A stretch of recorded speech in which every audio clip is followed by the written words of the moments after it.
Hola a todos. En la clase anterior empezamos a ver cómo traducir especificaciones de recurso a implementaciones con monitores. Y vimos que uno de los temas fundamentales era decidir diferentes traducciones de código dependiendo de la estructura que tuvieran las CPREs de las diferentes acciones. En la clase anterior vimos ejemplos de los dos primeros casos que aparecen aquí. Que o bien tengamos acciones cuya CPRE es cierto o bien acciones cuya CPRE no es cierto, pero no depende de ninguna entrada, de ningún parámetro de entrada de la acción. Hoy vamos a ver cómo desarrollar el caso más complicado en el cual hay acciones cuyas CPREs dependen de datos de entrada. Y vamos a ver estas dos técnicas que llamamos indexación de parámetros e indexación de clientes. El problema es que cuando tenemos una acción cuya CPRE depende de datos de entrada, no podemos tener una sola variable condition, una sola condition queue por acción, puesto que entonces correríamos el riesgo de estar metiendo en una misma cola threads bloqueados que están esperando por diferentes condiciones para desbloquearse.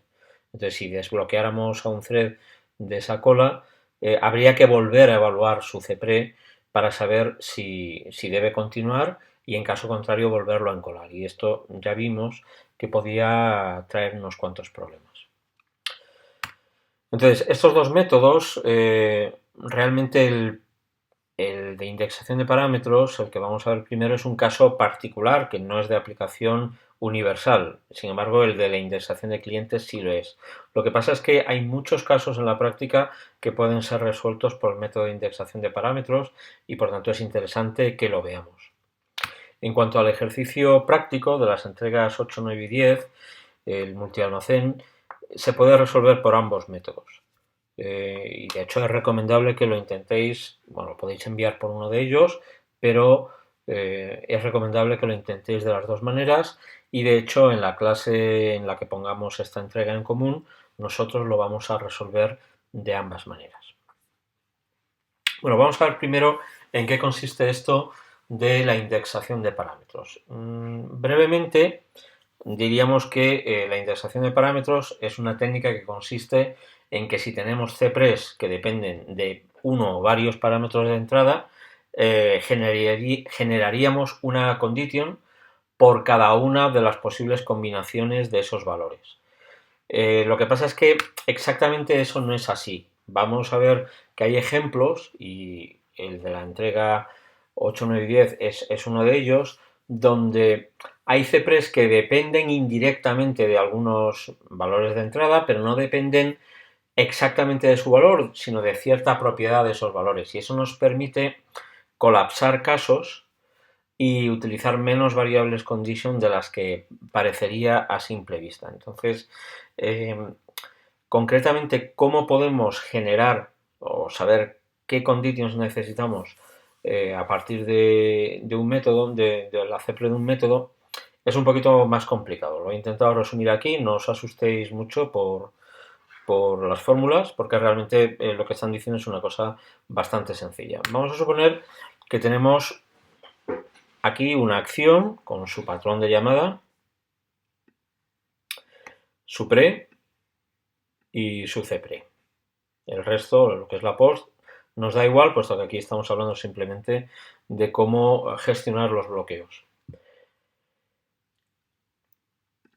Bien, he supuesto que la pre puede depender de los parámetros de entrada y también del estado interno del recurso. Esto no es lo habitual, o sea, casi siempre las pres dependen solamente de los parámetros de entrada.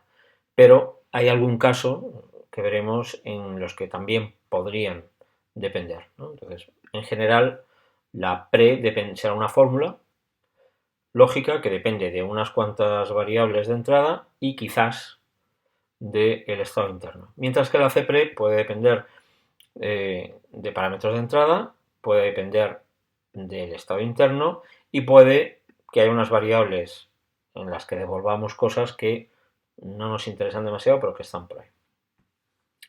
Y finalmente este es el patrón de llamada. la acción tomará unos parámetros de entrada y devolverá una serie de cosas. Bien, entonces, esto es un caso más o menos general de lo que nos podemos encontrar en una especificación de recurso. La primera cosa que vamos a hacer es descartar aquellas llamadas a acción que sean inválidas, ¿vale? Que sean ilegales. Esas no cuentan de alguna manera, ¿no? Entonces,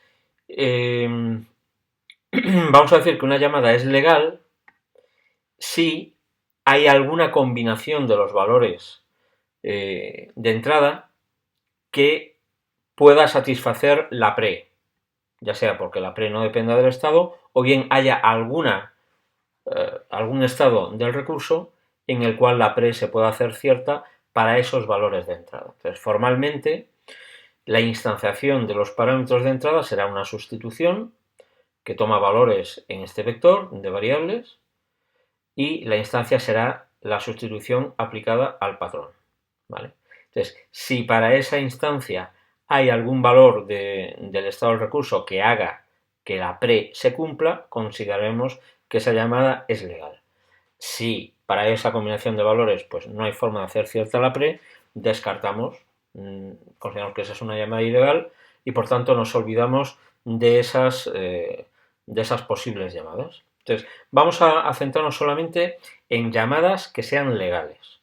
Ahora bien, algunas de esas llamadas, aunque sean distintas, a efectos del bloqueo las vamos a considerar equivalentes si sus condiciones de bloqueo son esencialmente las mismas.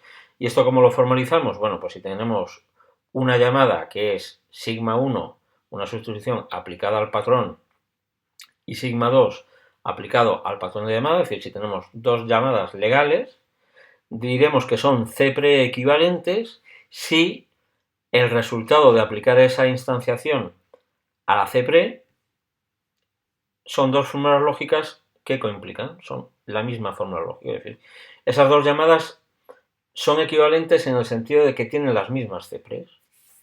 Entonces,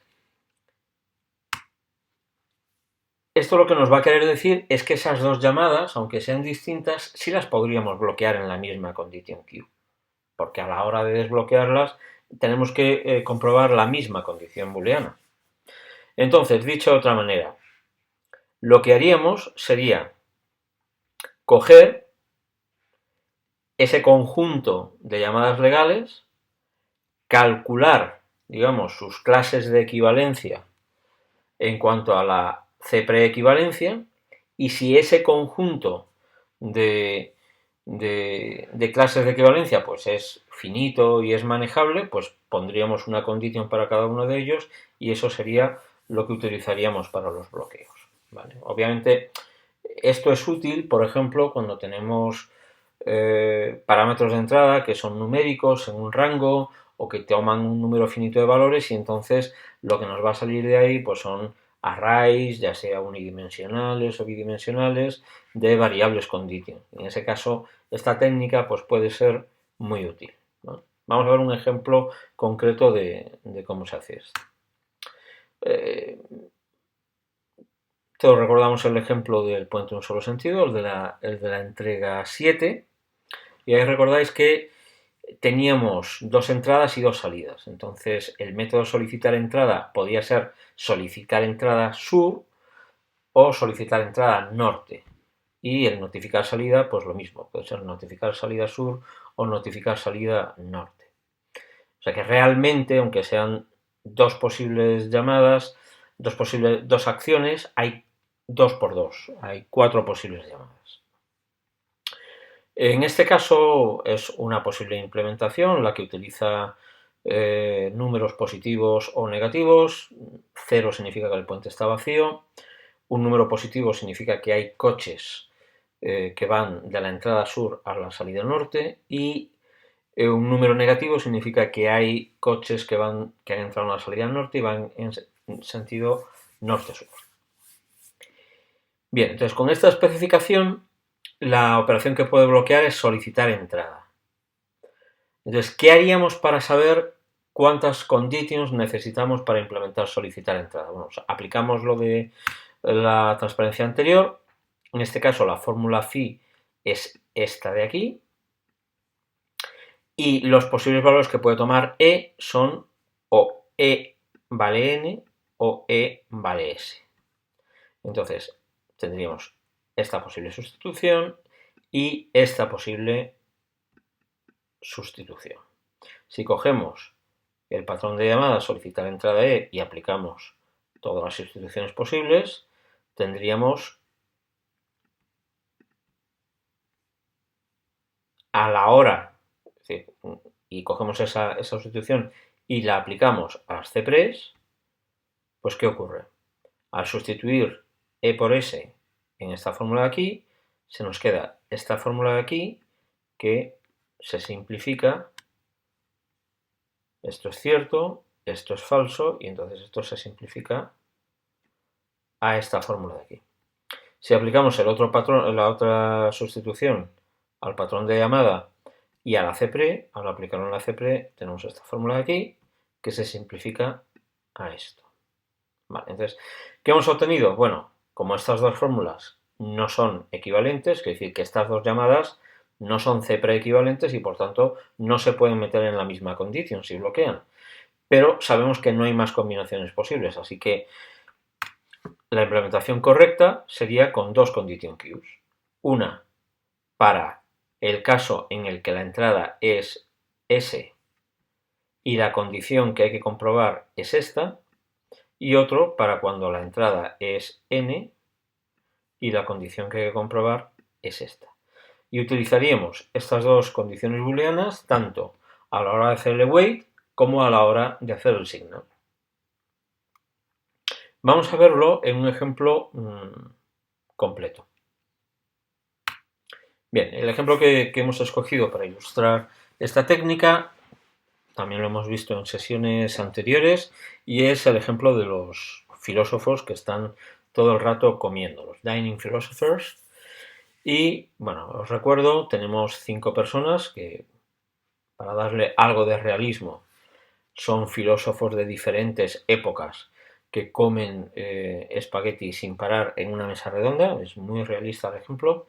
Y os recuerdo que aquí se trata de gestionar el acceso a unos recursos físicos que son los tenedores.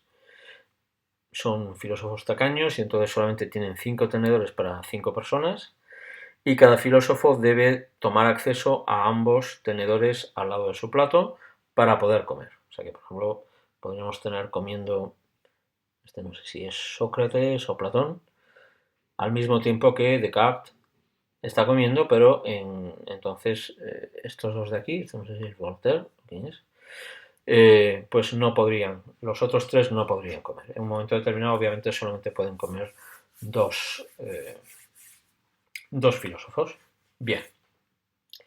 Entonces, aquí tenemos una posible especificación, que es bastante evidente. Tenemos los sitios van de 0 a 4 y la mesa, lo que es el estado del recurso, en un momento determinado, pues es una relación que dice si cada tenedor está libre. Podemos decir que el tenedor 0 es el que está a la izquierda, por ejemplo, del sitio 0. Este sería el 1, 2, 3, 4, ¿no? O sea que hay tantos tenedores como sitios. Y en un momento determinado, pues cada filósofo que esté sentado en la posición I quiere coger el I y el I más 1 módulo 5. Y tenemos estas dos operaciones donde soltar tenedores no es bloqueante y coger tenedores sí es bloqueante. Entonces, siguiendo un razonamiento similar a lo que teníamos en el caso anterior, pues nos va a salir que hay una CPRE que depende del parámetro I y va a haber como 5 clases de equivalencia, dependiendo de que I tome valor 0, 1, 2, 3 o 4. Entonces, este es un caso donde aplicar la técnica de la replicación de parámetros lleva naturalmente a tener un array de conditions y a utilizarlo para bloqueos y desbloqueos. Bien, en este caso la correspondencia de CPRES, que está basada en el parámetro I, a conditions, que va a ser la posición I en un array de conditions, es muy evidente. Cuando hagamos el desbloqueo, probablemente tengamos que utilizar la correspondencia inversa. ¿Por qué? Porque en el desbloqueo lo que haremos será recorrer el array. O sea, en el bloqueo lo que vamos a hacer es preguntar si la CPRE se cumple y hacer un await sobre una condición que está en una posición de un array. Pero cuando hagamos el desbloqueo, probablemente lo que vamos a hacer es recorrer el array, mirar si hay algún proceso bloqueado en una de esas conditions y ver si se cumple su CPRE. Entonces ahí tendremos que decir, en la posición 3 está uno que llamó a coger tenedores 3, que en este caso es bastante sencillo. Habrá casos más complicados donde esa traducción inversa será más complicada. Bien, sin más dilación, vamos a ver cómo sería el código. Eliminado comentarios y otras cosas que veremos luego, pero en la versión que tenéis enlazada como código de apoyo tenéis el código completo. Entonces nos vamos a centrar fundamentalmente en bloqueos y desbloqueos, ¿no? Lo demás es un poco parecido a los ejemplos que veíamos en el vídeo anterior. Primera cuestión, hemos dicho que vamos a tener un array de 5 conditions porque nos han salido 5 clases de equivalencia al analizar las CPREs y proyectar sobre los diferentes valores de la i. Entonces creamos un array que luego inicializaremos con newCon de conditions, ¿no? ¿Cómo hacemos los bloqueos? Bueno, pues en coger tenedores de i lo que vamos a hacer pues es bastante evidente, ¿no? Comprobar la CPRE para esa llamada y si no se cumple, esto es la negación de la CPRE, pues entonces haremos el await. Entonces, en ese sentido, el bloqueo es muy sencillo. Sabemos que en la posición i de este array c tenedores tenemos un proceso que llamó a coger tenedores de i. Por tanto, cuando luego hagamos el método de desbloqueo, que en este caso es un desbloqueo genérico, pues tendremos que hacer el paso inverso. Tendremos que recorrer el array de conditions, ver si se puede desbloquear a alguien y en caso de que se pueda, comprobar la CPRE de ese proceso. Y eso es lo que hacemos con estos bucles. Primero, os recuerdo, seguimos utilizando la política 0,1. La regla 0,1 nos dice que solo queremos ejecutar un signal. Por tanto, como aquí tenemos la búsqueda de posibles candidatos a ser desbloqueados en un bucle, utilizamos una variable auxiliar que nos va a decir si ya hemos ejecutado un signal y nos queremos salir del bucle. Entonces, en las condiciones de recorrido del bucle tenemos esta opción para salirnos. Entonces vamos de 0 a 4, de 1 en 1, siempre que no hayamos ejecutado el signal. Entonces lo que hacemos en cada una de las posiciones es comprobar si se cumple la CPRE y comprobar si hay algún proceso esperando en esa posición. Porque si no hubiera ninguno, haríamos un signal sobre una condición vacía y entonces estaríamos haciendo un trabajo inútil. Nos saldríamos sin haber desbloqueado a nadie. Entonces se tiene que cumplir las dos cosas, que haya alguien y que se cumpla la CPRE para ese proceso. Entonces como sabemos que en la posición i de c tenedores hay un proceso que llamó a coger tenedores de i y en coger tenedores de i se comprobó esta condición de aquí, pues entonces lo que comprobamos es su negación, es decir, comprobamos la CPRE. Así que si hacemos un signal, sabemos que ese signal es correcto. Estamos desbloqueando a un proceso que sabemos fehacientemente que se cumple su CPRE.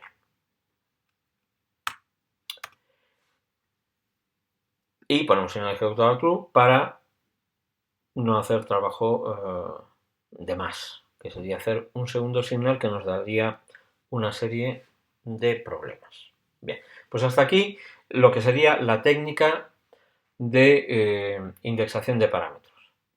Que hay parámetros que influyen en las CPREs, pues multiplicamos las las conditions, las organizamos de alguna manera que sea fácil recorrerlas y en cada momento vemos si es factible hacer un signal efectivo. Vamos ahora a pasar a la técnica que utilizaremos en el resto de casos donde la de indexación de parámetros no nos funcione. Y esa técnica se llama indexación de clientes. La idea fundamental de la indexación de clientes es que, bueno, puede que los parámetros de llamada de una acción puedan tomar muchísimos valores, pero lo que nunca puede ser infinito es el número de procesos que tenemos en un momento en ejecución. Por eso digo que esta técnica siempre funciona. O sea, el número de llamadas en tiempo de ejecución, esa tiene que ser finita. Y por tanto, si lo demás falla, llevar cuenta de las llamadas pendientes tiene que poder funcionar. Entonces, lo que vamos a hacer aquí es, en lugar de generar todas las posibles conditions, las vamos a ir generando sobre la marcha, on the fly. A medida que vamos necesitando conditions, las vamos creando y las vamos también destruyendo cuando no las necesitemos. Y esto pues, nos va a permitir, como veremos, hacer problemas de una complejidad pues, considerable. Entonces, ¿qué haremos a la hora de que llamemos una acción y haya que dejarla bloqueada, hay que dejar al thread que la ha invocado bloqueado porque no se cumple la CPRE? Pues lo que vamos a hacer es lo siguiente. Primero, vamos a crear una cierta estructura de datos, un cierto objeto, que vamos a llamar petición aplazada, que se va a guardar dentro del objeto que implementa el recurso compartido. Y en esa petición aplazada nosotros vamos a meter lo que llamamos la causa del bloqueo, que generalmente eso es una copia de los parámetros de entrada que afectan a la CPRE, y una condition queue que hemos creado nueva. Y esa es solamente para desbloquear a ese thread. Esto generalmente lo hacemos con una clase que se llama pet nombre de operación. Es decir, que si tenemos el problema anterior de los filósofos, pues sería pet coger tenedor, por ejemplo. ¿Vale? Bien, una vez que tenemos esa petición aplazada creada, ese objeto, hay que guardarlo en algún sitio. Eso es importante porque esa estructura de datos la vamos a tener que recorrer luego para hacer los desbloqueos. Entonces, necesitaremos una colección que sea recorrible y ahí insertaremos la petición aplazada. Y cuando ya esté insertada, finalmente haremos el await. Nos quedaremos bloqueados en la condition queue que acabamos de crear. Y ese sería el bloqueo. ¿Cómo se desbloquea con esta técnica? Bueno, pues hacemos de alguna manera los pasos inversos. Recorremos la estructura, es decir, la colección donde tenemos las peticiones aplazadas y vamos buscando peticiones aplazadas que se puedan desbloquear. ¿Y para eso qué necesitaremos? Pues necesitaremos analizar la causa, esos parámetros que se han copiado, ver si se cumple la CPRE de esa petición aplazada y si se cumple, ejecutaremos signal sobre la condition queue que está dentro de la petición aplazada y finalmente borraremos esa petición aplazada.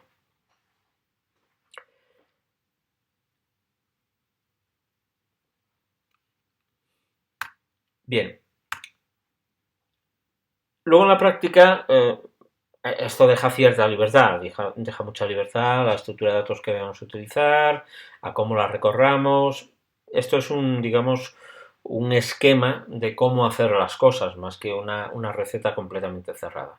Por ejemplo, borrar la petición aplazada se puede hacer en el código del método que desbloquea inmediatamente después de ejecutar el signal, pero también se puede hacer inmediatamente después del await y que lo haga el mismo proceso que se ha quedado bloqueado, al despertarse borra Entonces habrá casos donde una cosa tenga más sentido que otra y lo único que necesitamos es que el código tenga suficientes comentarios como para entender qué es lo que estamos haciendo, es decir, quién tiene que hacer qué cosa y sea un código entendible y trazable y todo lo demás. Esto lo digo en particular porque es una de estas cosas que son propensas a fallar en la práctica de la asignatura. Entonces, prestad mucha atención cuando tengáis que utilizar estas estructuras de datos auxiliares, en manejarlas bien y en saber en cada momento quién tenía que hacer los borrados de esa estructura. Otro comentario que os quiero hacer también es que, bien, esta técnica es muy general y es muy flexible y permite hacer cosas bastante potentes que afectan a las prioridades, a la equidad y a un montón de cuestiones, ¿no?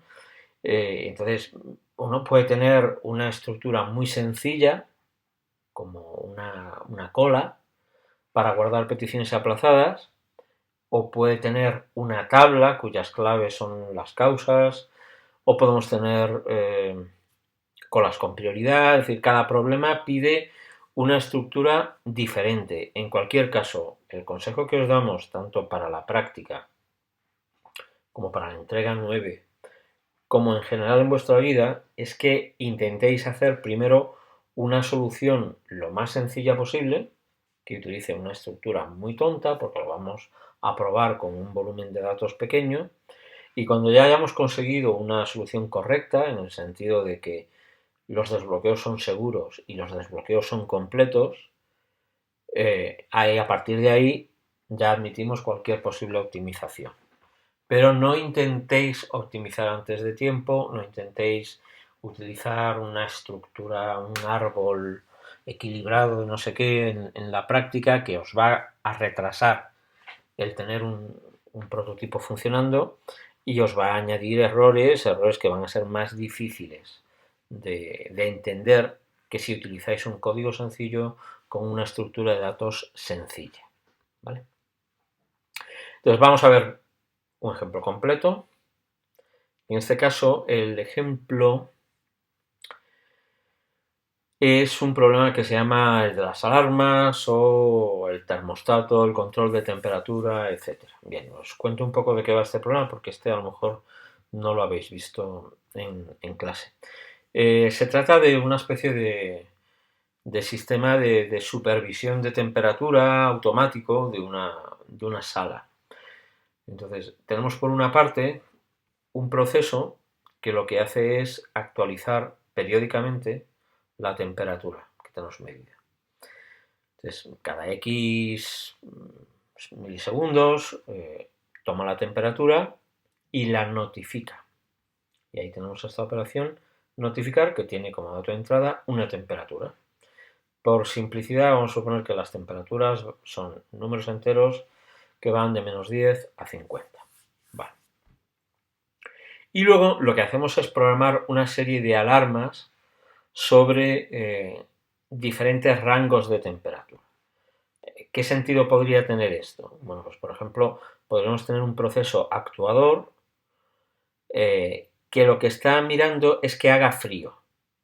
Entonces, si hace frío, está esperando a que haga frío para poner en marcha un calefactor.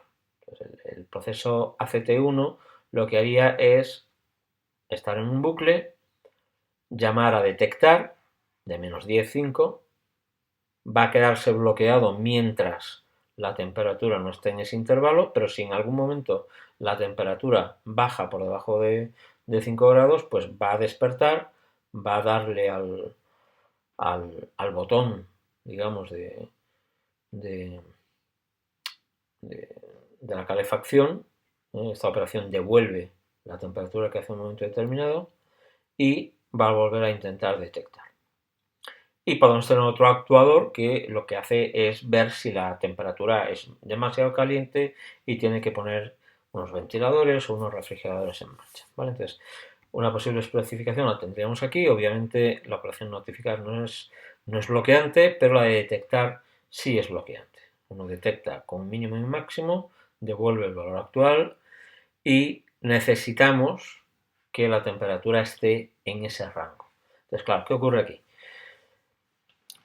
A ver, no es imposible hacer este problema con, con indexación de parámetros, pero como os podéis imaginar, lo que pasa aquí es que queda una solución un poco rara, porque si hacemos indexación de parámetros sobre min y max, que cada uno de ellos pues, puede tomar estos 61 valores, incluso, digamos, asumiendo que solamente son válidas las llamadas donde min es menor o igual que max, nos sale un número muy grande de variables conditions, donde la mayor parte de ellas van a estar inutilizadas. Ya digo que este problema como poder se puede hacer, y de hecho cayó en un examen, se puede hacer por indexación de parámetros. Pero lo razonable aquí, puesto que solamente podemos tener dos procesos bloqueados en un momento determinado, es que lo resolvamos solamente con dos conditions. Una para, para cada actuador. Dos conditions, bueno, si hubiera más, los que fuera. De hecho, vamos a presentar una solución eh, que vale para un número indeterminado de clientes. Bien, pues vamos a ver cómo lo haríamos. Bueno, pues como veis, tampoco es una solución que sea mucho más prolija que las de los ejemplos anteriores. En primer lugar, tenemos que decidir esa famosa clase de peticiones aplazadas. Aquí las peticiones van a ser las del método detectar, que es el que tiene una CPRE que depende de min y de max. Entonces, si un proceso se queda bloqueado, la causa de su bloqueo es que ese min y ese max todavía no permiten continuar la ejecución. Por tanto, en la petición de detectar, nosotros lo que vamos a tener es, vamos a guardar ese min, ese valor máximo del intervalo, y vamos a guardar una condition que tenemos aquí y que la vamos a crear sobre la marcha, porque el objetivo de esa variable condition es tener bloqueada en ella una llamada en particular, y las vamos a ir generando estos objetos sobre la marcha. ¿Dónde vamos a guardar estas peticiones aplazadas? Pues en este caso vamos a utilizar una cola, que lo vamos a utilizar realmente como un saco, sin prestar mucha atención al orden, que vamos a llamar esperando detectar, que es una cola instanciada, digamos genérica, donde sus elementos son de tipo PetDetectar. Y vamos a utilizar como implementación NodeQ.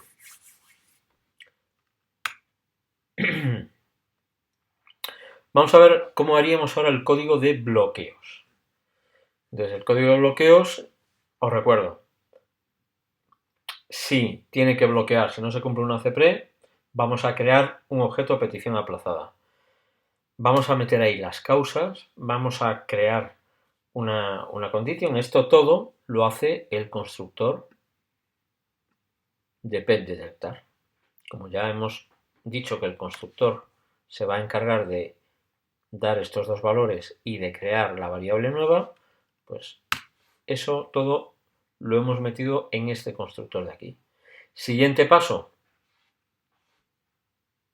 guardar la petición aplazada en una estructura recorrible. En este caso lo metemos en la cola esperando detectar. Y finalmente hacemos un await sobre esa condición, que es el atributo público C del objeto pet de la clase petDetectar. Con eso, este proceso que llamaba detectar y cuya CPRE no se cumplía, pues se queda bloqueado. Y ahora finalmente miramos cómo hacemos los desbloqueos. En los desbloqueos, ¿qué tenemos que hacer? Lo contrario, recorremos la estructura esperando detectar. Si encontramos alguna petición aplazada que se puede desbloquear se desbloquea y finalmente se borra de la estructura. En este caso, nuestro índice del for, porque es la típica cola donde sacas por un extremo y luego lo vuelves a meter por el otro extremo si no lo utilizas, utilizamos el método size para saber cuántas iteraciones necesitamos hacer sobre la cola para estar seguro de que hemos examinado todas las peticiones pendientes, y cogemos el primero que nos encontramos y ¿qué hacemos? Primero ver si cumple la CPRE. Entonces, la CPRE con la que se llamó a esa petición aplazada se hace extrayendo pet.min y pet.max. Entonces, evaluamos la CPRE sobre esos valores copiados de la petición aplazada. En caso de que se cumpla, hacemos un signal. Fijaos que aquí no tenemos que preguntar si hay alguien bloqueado en esa condition, porque aquí cada condition alberga a uno y solo un thread. Por tanto, si existe la petición aplazada es porque alguien hizo un await previamente. ¿Vale? Así que ya no tengo que preguntar si este signal es efectivo o no. Lo hago y fuera. Y después de eso viene el borrado. Y pongo esta variable acierto para no hacer dos signals. Esta es la idea. ¿Que esa petición aplazada pues no cumple? Pues bueno, simplemente la reencolo y paso a la siguiente. Simplemente hemos hecho este bucle porque es un patrón conocido, pero podríamos haber utilizado cualquier otra colección que venga con Java y que nos venga bien para nuestro problema. Lo que os comentaba, este borrado aquí nos viene bien hacerlo porque ya que estamos aquí sabemos que lo tenemos en la primera posición de la cola. Entonces, en esta implementación lo razonable es hacer el borrado aquí. Puede haber problemas donde sea cómodo no hacer el borrado en este método, sino hacerlo inmediatamente después del await. Pero eso va a depender de la estructura de datos que estéis utilizando para guardar las peticiones aplazadas. Bueno, pues básicamente esto es todo en cuanto a monitores. O sea, hemos visto ya todas las técnicas que permiten efectuar la entrega 9 y que permiten efectuar la resolución de la práctica. Tendréis que coger el enunciado de la práctica, analizar su especificación, ver qué acciones son sencillas y necesitan una condition o ninguna, y qué acciones son un poquito más complicadas y pueden necesitar un array de conditions o una estructura recorrible donde meter peticiones aplazadas. Pero por esta parte, toda esta materia está dada. Voy a pasar a comentar un par de detalles que he dejado pasar hasta ahora, pero que os prometí que comentaríamos. El primero es relativo a las pres, a las precondiciones normales, no a las CPRES. Este es un tema que hasta ahora pues no lo he desarrollado demasiado porque nos hemos centrado más en el análisis de las CPRES, que es lo que da más trabajo a la hora de decidir los bloqueos, los desbloqueos, qué condiciones usar, etcétera, etcétera. Esto no quiere decir que el tema de las pres no sea importante y de hecho, aunque os he mostrado un código simplificado en las transparencias, si miráis el código de apoyo sí que aparece en los comentarios y aparece también el tratamiento de las pres. De hecho, las precondiciones no solo son importantes, sino que siempre que salta que detectamos que se ha violado una precondición, es señal inequívoca de que algo hemos hecho mal a la hora de diseñar nuestra solución. Porque o bien hemos llamado a un método que implementa una acción con un parámetro incorrecto, por ejemplo, con una violación de tipo, por ejemplo, coger tenedores de 5 sería una llamada incorrecta porque los tenedores van de 0 a 4, o bien porque siendo una llamada, digamos que no viola tipos, si se ha llamado en un momento en el que esa llamada, pues a lo mejor no es esperada por el resto del sistema concurrente. Un ejemplo típico de esto es llamar a fin lectura, que es un método sin parámetros, pero en un momento en el que a nadie se le ha dado un permiso de lectura. Es decir, todos sabemos que tenemos que llamar desde un proceso lector, primero inicio lectura, si se concede el permiso de lectura, se accede a la base de datos y posteriormente se llama a fin lectura.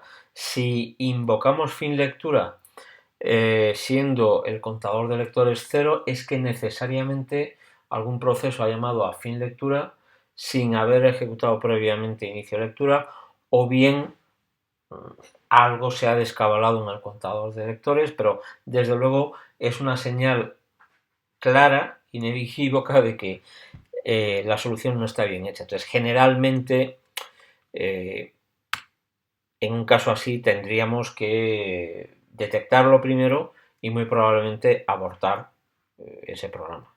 ¿eh? En, un software concurrente digamos, en funcionamiento, en operación, realmente violaciones de PRES no debería haber en ningún momento. Entonces nosotros lo que vamos a hacer es lanzar una excepción y luego esa excepción o bien es capturada por el proceso que la invoca o bien es capturada por el programa principal, pero en cualquiera de los dos casos o bien se aborta el proceso cliente o se aborta el proceso principal. Este código de ejemplo está tomado del código de apoyo de la implementación con monitores de los filósofos, y entonces veis que antes de hacer ninguna otra cosa con el monitor, antes de hacer el mutex.enter, nosotros lo que vamos a ver es que los parámetros de la llamada son legales. Entonces, si i no está entre 0 y 5, si tíos vale 5, es una constante, pues entonces nosotros vamos a lanzar esta excepción. Es una de dos. O bien el proceso filósofo, al llamar a coger tenedores, captura esa excepción y opta por notificarla o hacer cualquier otro tema, o bien si no la va a capturar él, pues la tendrá que capturar el programa principal y probablemente pues tendremos que detener la simulación. Esto en cuanto a las CPREs. Por lo demás no tienen mayor misterio, simplemente es evaluarlas antes de ninguna otra cosa. Ojo con las PREs, ahí sí que habría que hacer un comentario, ojo con las PREs que dependen del estado interno, porque en ese caso habría que acabar de evaluarlas después del mutex.enter. En este caso la pre solo depende de la i, y si dependiera del estado, pues habría que hacer primero el mutex.enter, apuntar la excepción, liberar, hacer un mutex.lib y luego lanzar la excepción. Pero bueno, no tiene mayor complicación. Básicamente es tratarla con la información que se tenga y detectarla para que ese programa rompa lo menos posible. Es decir, cuanto antes paremos ese sistema, mejor, porque probablemente están pasando cosas que no deberían suceder. Va. Y el otro tema que no he comentado hasta ahora es por qué tenemos una librería propia, nosotros de monitores, cuando Java ya viene con una librería de monitores, que es la de Loxy Conditions. Entonces, este es un tema técnico relativamente de cómo se comportan diferentes versiones de monitores y que realmente no era esencial o interesante comentarlo mientras estábamos aprendiendo, pero que si vamos a trabajar con otro lenguaje de programación o estamos forzados a utilizar las librerías que vienen con Java, pues sí es necesario que los conozcamos. Entonces, primera cuestión es que, aunque inicialmente Java venía solamente con los métodos sincronizados, como vimos, posteriormente sí que añadió un marco nativo para programar con monitores. No utilizaron la palabra monitor porque ya utilizaban la palabra monitor para los métodos sincronizados. Entonces, lo que hicieron fue llamarles logs, cerrojos, y a las conditions sí las llamaban condition. Entonces, Java proporciona una interfaz log con una serie de clases, reentrance log, etcétera, etcétera, que son diferentes implementaciones de monitores, y luego una interfaz que se llama condition, que también hay una serie de clases que implementan esa interfaz. Entonces, la interfaz log proporciona una operación lock, que es como enter, y una operación unlock, que es como leave. Entonces, la forma de utilizarlo es similar. Mientras que las conditions, pues son conditions, y sí que se llaman sus operaciones await y signal. Y luego, como siempre, Java añade un montón de operaciones, algunas de las cuales tienen sentido y otras no tienen ningún tipo de sentido. Bien, entonces,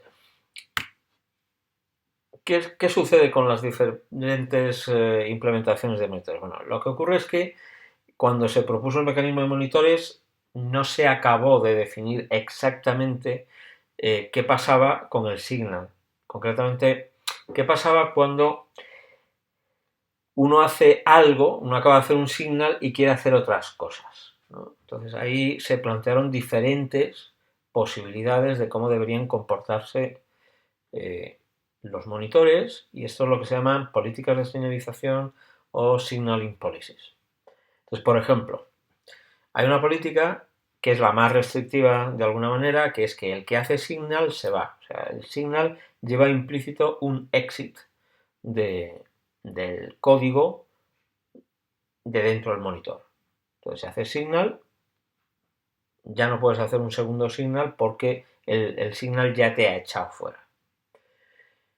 Hay otra política que es más liberal, porque dice, no, bueno, es que a lo mejor después del signal es conveniente, pues esto que hemos visto, ¿no? Borrar una petición aplazada. A nosotros nos está siendo útil poder ejecutar cosas después del signal, aunque nos obliguemos a nosotros a no ejecutar un segundo signal ni a hacer nada que cambie el estado de la representación del recurso, ¿no? Entonces, esa política se llama signal and continue. Tú haces signal, puedes continuar haciendo cosas y el proceso desbloqueado realmente está ahí esperando, en nuestro caso en la cola del monitor, está esperando a que tú hagas el exit, el return, para él entrar, de alguna manera. Entonces, esto es más flexible, obviamente, pero también necesita ser usado con cuidado. Por eso nosotros nos autoimponemos la restricción de la regla 0,1. Si haces un signal, no queremos que hagas un segundo signal. Por eso es una restricción nuestra, no una restricción del lenguaje, aunque ya digo que nosotros tenemos una versión de nuestra librería que da una excepción si quieres hacer un segundo signal. Pero sí te deja ejecutar otras cosas. Y luego finalmente hay otro tipo de propuestas que se hicieron como signal and wait. Es decir, tú haces signal, eso no te echa, pero te congela, te deja bloqueado momentáneamente. Sigue ejecutando el que ha recibido el signal y cuando ese termine, el que hizo el signal podría seguir haciendo cosas, como por ejemplo hacer otros signals. Entonces, esto es una idea que a alguien se le ocurrió para que hacer bucles de signals no colisionara con esto de que cada proceso que ejecuta signals se responsabiliza de que se cumpla la CPRE del que va a ser desbloqueado. Entonces, esta es una propuesta teórica, yo no sé si realmente esto se llegó a implementar en algún lenguaje de programación, pero que tiene su gracia. Entonces, tanto nuestros monitores como los que vienen con Java siguen la política Signal and Continue. Entonces, ¿qué es lo que los diferencia? Lo que los diferencia es que en nuestra implementación garantizamos que el proceso que sale de la cola de la condition se pone el primero de la cola del monitor. Por tanto, si uno hace un signal y no hace más signals, Cuando abandona el monitor, el que continúa es el que queríamos que continuara. Por tanto, despierta y no tiene que volver a evaluar su CPRE. Pero en el caso de los monitores de Java, de los logs and conditions, creemos que se apunta el último de la cola de monitores, con lo cual un proceso A hace un signal sobre una condition C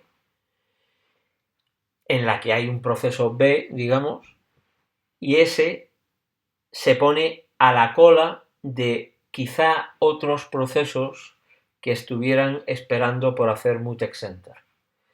Y esos procesos pues, pueden cambiar el estado interno del monitor, del recurso, y cuando despierte el que queríamos despertar, pues ya no tiene por qué cumplirse su CPRE. Conclusión, si programáis con logs and conditions tenéis que meter la CPRE en un bucle. ¿A qué afecta esto en la práctica? Bueno, por una parte, ese bucle ya nos obliga a reevaluar las CPREs. Entonces, primera cuestión, eficiencia. ¿Habrá que reevaluar muchas veces o pocas veces? Bueno, primero habrá que evaluar tantas veces probablemente como procesos se nos hayan colado, pero es difícil predecir cuántos procesos se nos van a colar.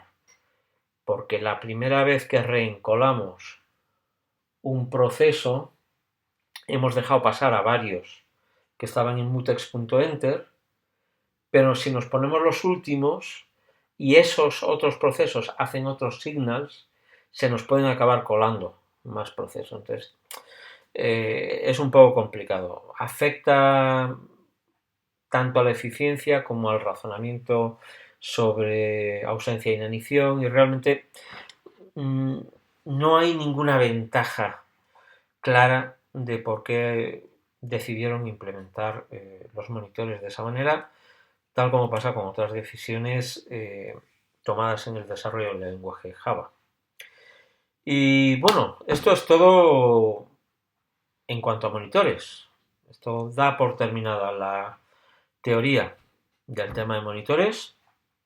Por supuesto, habrá ejercicios, habrá una clase de puesta en común de la entrega 8, donde veremos para ese ejercicio cómo se hace con replicación de parámetros y con replicación, o sea, con indexación por parámetros y con indexación por clientes. Y tendremos muy brevemente el enunciado de la práctica publicado, donde podréis poner todas estas cosas en práctica. Como contenido de la asignatura, de teoría, solamente nos quedaría un tema, que es el de paso de mensajes, que veremos en el mes de mayo. Pero habrá tiempo de sobra en el mes de mayo también para hacer más ejercicios, tutorías de la práctica y preparación para el segundo parcial. Así que muchas gracias y nos vemos en el próximo vídeo.